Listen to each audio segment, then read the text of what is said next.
Bismillahirrahmanirrahim. Assalamualaikum warahmatullahi wabarakatuh. Alhamdulillahirrabbilalamin, pada kesempatan kali ini kita bisa melaksanakan tugas ujian akhir semester dari materi perencanaan unit pengolahan yang diampu oleh Ibu Vita Kurnia Utami. Baik, sebelumnya kami akan memperkenalkan jati diri kami. Nama saya Fairuza Maulida Putri.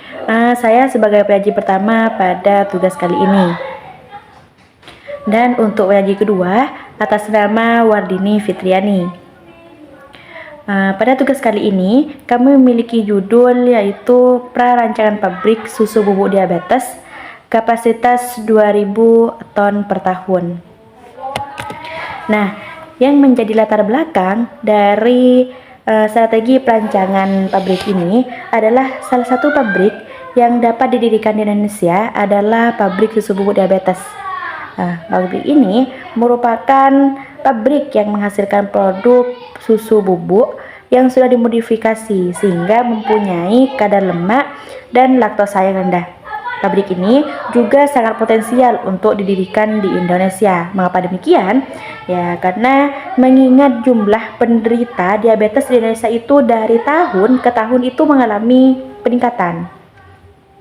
Sehingga kebutuhan akan susu bubuk untuk penderita diabetes ini juga meningkat. Jadi ini dapat dijadikan peluang untuk didirikannya pabrik susu bubuk diabetes ini.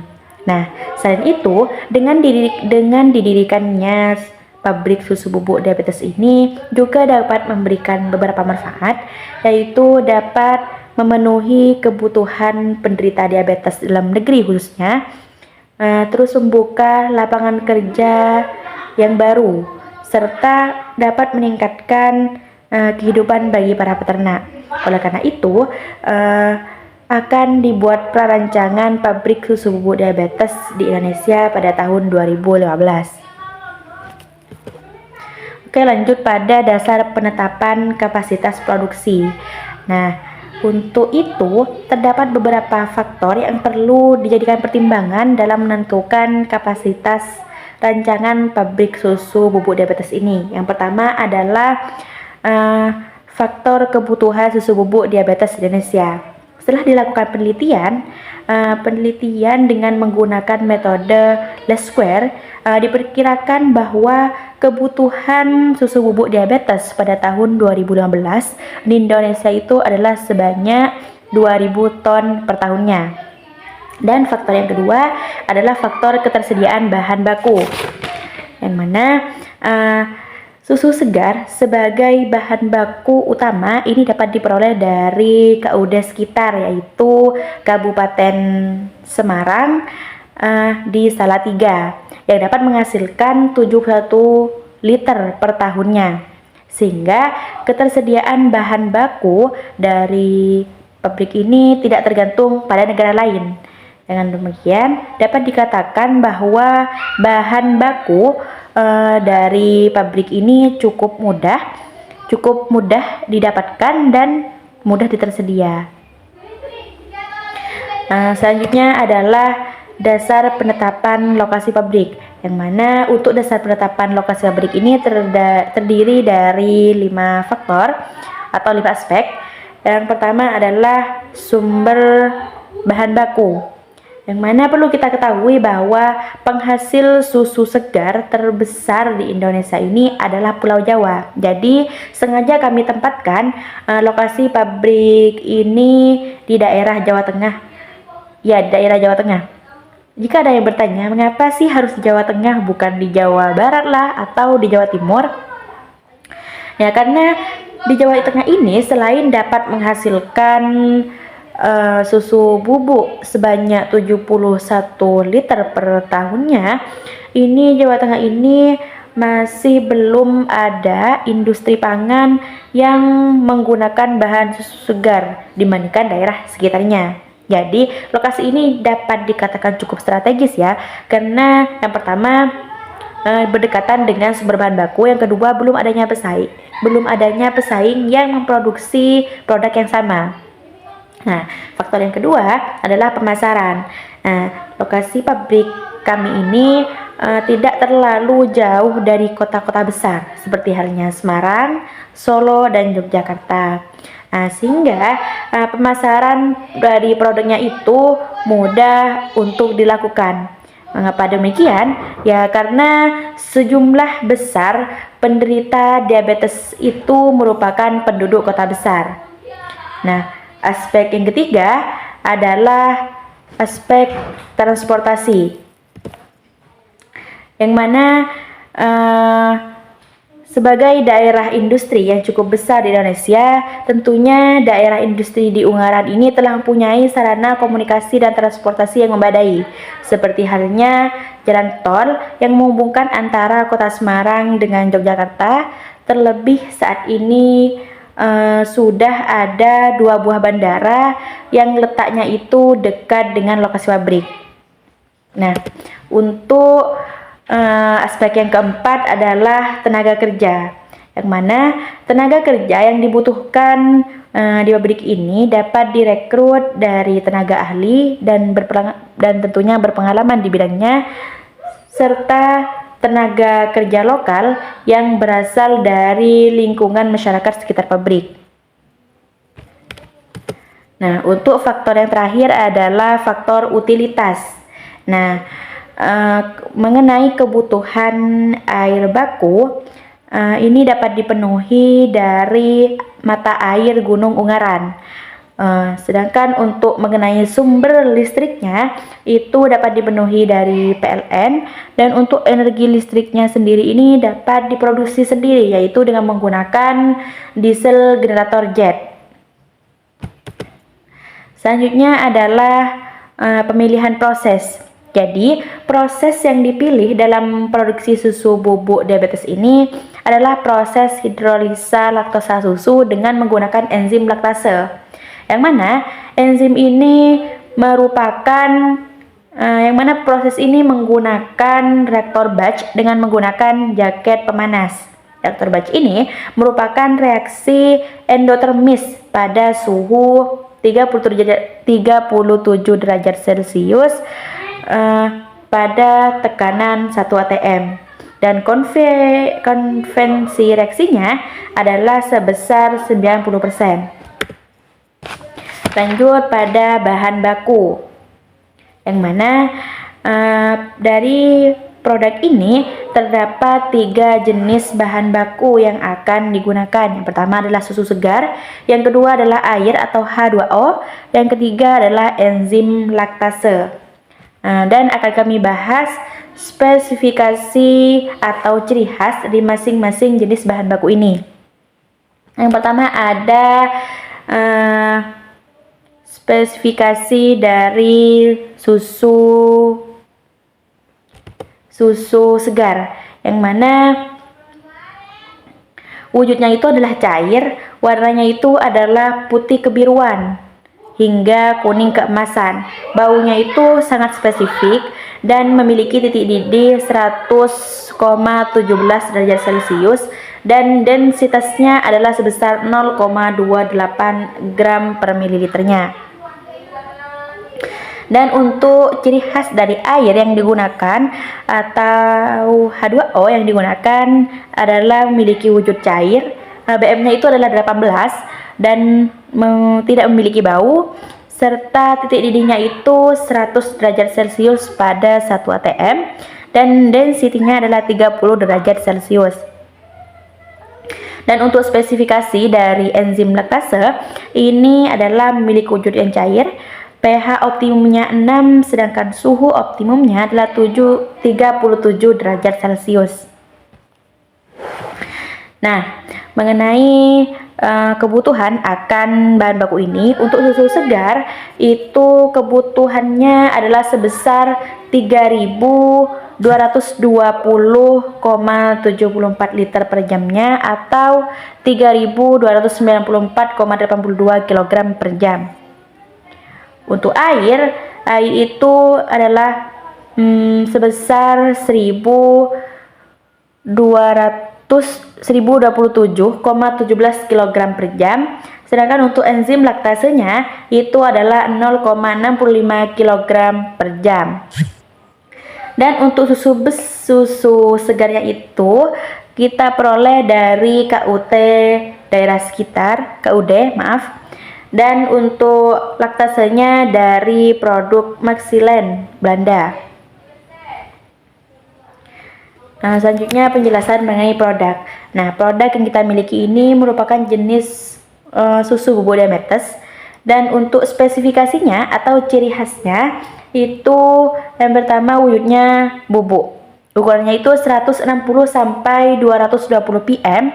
Warnanya itu putih agak kuningan. Baunya itu sama seperti susu pada umumnya. Rasanya itu dapat dikatakan kurang manis atau hambar.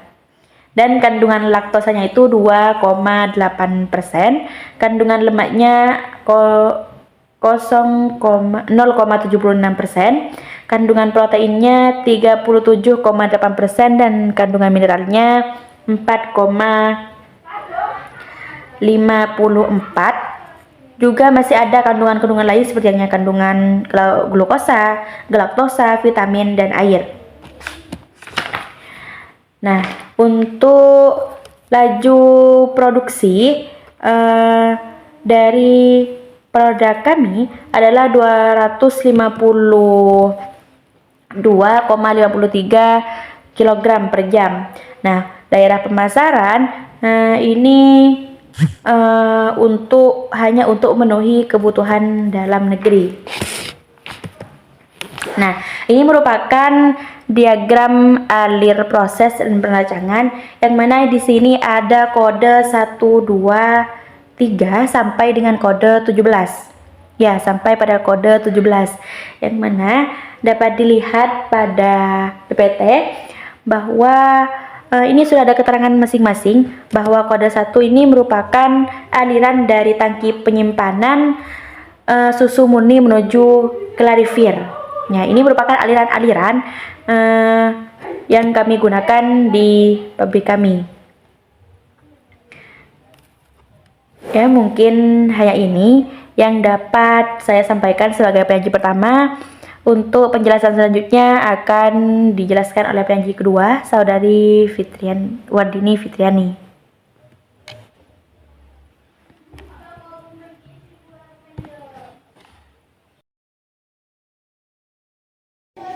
Baik, saya ambil alih. Lanjut pada poin selanjutnya, yaitu peralatan proses utilitas.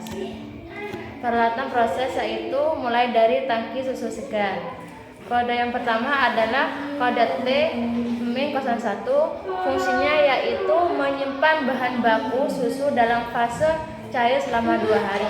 Dan untuk bahan konstruksinya yaitu stainless steel tipe 316. Jumlahnya yaitu 2 buah, sedangkan tekanan desainnya yaitu 1 atm. Kapasitas reaktornya yaitu 5396 25396,2 FT3. ID-nya yaitu 19,01 FT. Sedangkan untuk tinggi reaktornya yaitu 22,8 FT. Tebal silindernya yaitu 3/16 in, sedangkan tebal hitnya yaitu 3/16 in. Sedangkan untuk pengaduk di sini yaitu ada kecepatan putar. Kecepatan putar di sini yaitu 37,66 rpm. Sedangkan power pengaduknya yaitu 13 HP. Diameter impeller yaitu 6,34 ft. Sedangkan lebar bafflenya yaitu 0,634 ft.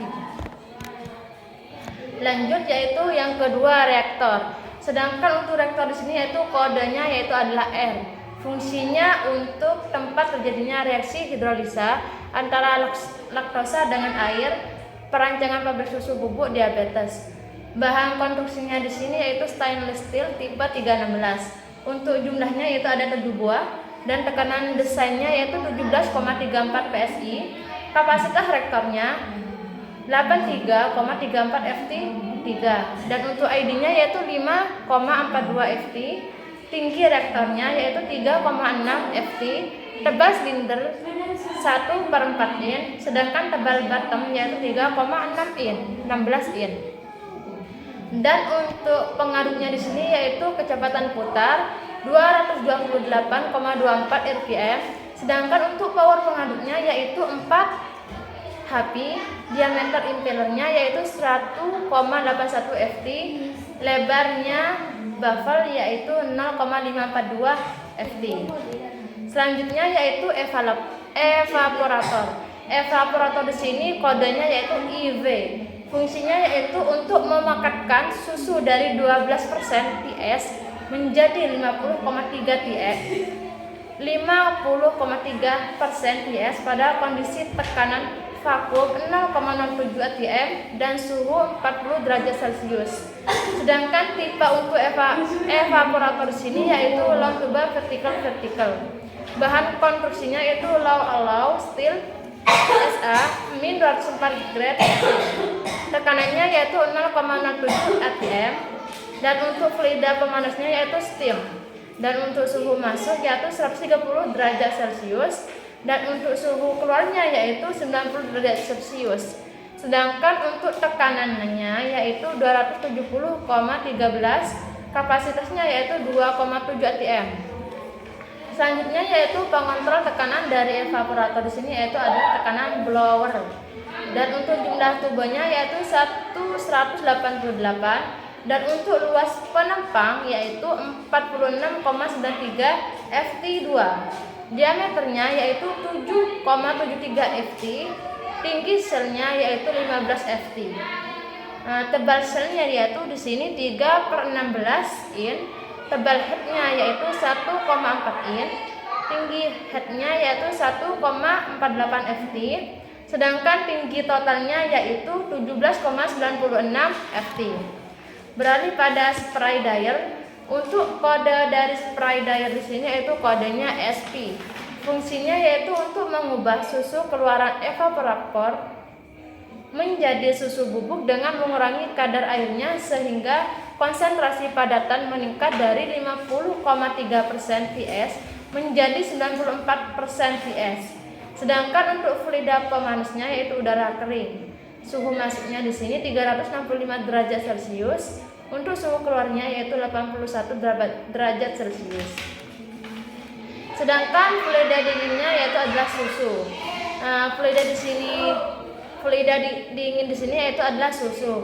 Sedangkan untuk suhu masuknya di sini yaitu 70 derajat Celcius. Suhu keluarnya di sini yaitu ada 80,7 derajat Celcius.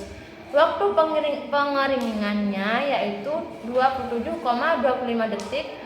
Sedangkan untuk diameter droplet yaitu 278 mm. Sedangkan diameter produknya yaitu 160 sampai 200 mm. Diameter kolomnya yaitu 1,5 meter. Tinggi kolomnya yaitu 7,5 meter.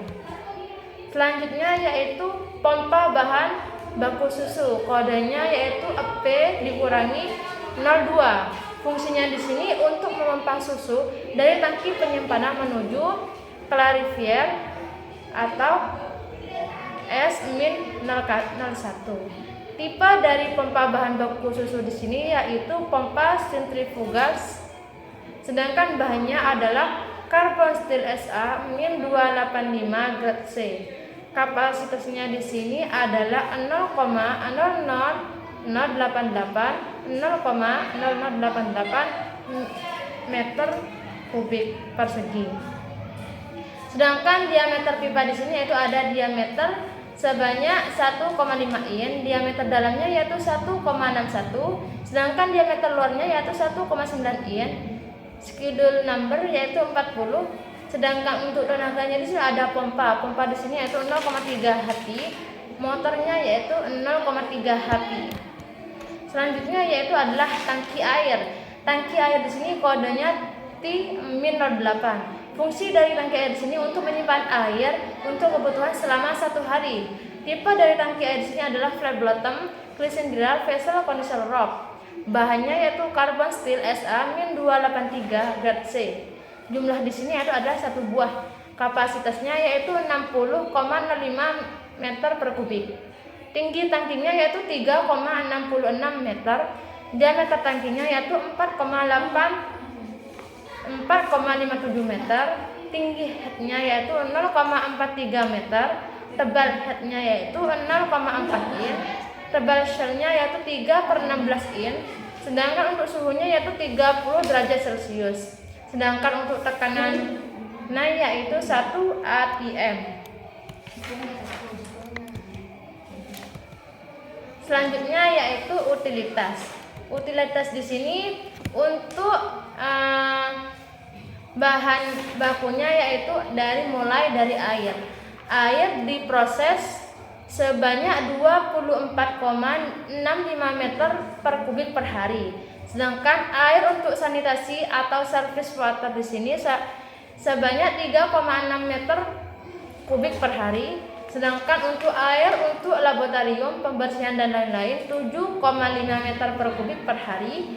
Air umpan ketel atau boiler feed water sebanyak 5,9 meter per kubik per hari. Total kebutuhan air yaitu 41,65 meter per kubik per hari didapat dari sumber air artetis. Sedangkan untuk kebutuhan utilitas steamnya di sini yaitu adalah kebutuhan steam sebanyak 396,93. Sedangkan jenis boilernya di sini yaitu water tube. Sedangkan selanjutnya yaitu refrigeran. Jenis dari refrigeran di sini yaitu HCVC 123. Kebutuhannya yaitu 351,64 kg per jam. Sedangkan untuk listriknya yaitu sebanyak 88,57 kW dipenuhi dari PLN. Sedangkan bahan bakarnya meliputi jenis kebutuhan. Jenisnya yaitu generator solar. Kebutuhan dari generator di sini yaitu 138,41 IB per jam. Sedangkan sumber dari bahan bakar di sini yaitu dari Pertamina. Selanjutnya yaitu physical plant cost, yang mana rumusan dari semua utilitas dari susu diabetes di sini mempunyai perhitungan yang mana ada di slide berikut. Ada physical plant cost yaitu mulai dari $0.015.892,21. Sedangkan research capitalnya yaitu $201,602,733,42. Working capitalnya di sini $8,581,951,96. Sedangkan total dari kapital investmentnya di sini $32,344,958,72. Sedangkan untuk analisis kelayakannya yaitu ada return of investment atau ROI, yaitu sebelum pajaknya yaitu 120,62%. Sedangkan untuk setelah pajaknya di sini ada 84,44%. Sedangkan untuk payout time atau POT sebelum pajak di sini sebanyak 0,79 tahun. Setelah pajaknya di sini 1,11 tahun. Sedangkan break-even point atau BIP itu sebanyak 15,36%. Sedangkan untuk shutdown point atau SDP sebanyak 9,05%. Sedangkan untuk rate of return atau ROR sebanyak 80%. Baik, mungkin hanya ini yang dapat kami sampaikan. Kurang dan tidak ada lebihnya saya mohon maaf. Wassalamualaikum warahmatullahi wabarakatuh.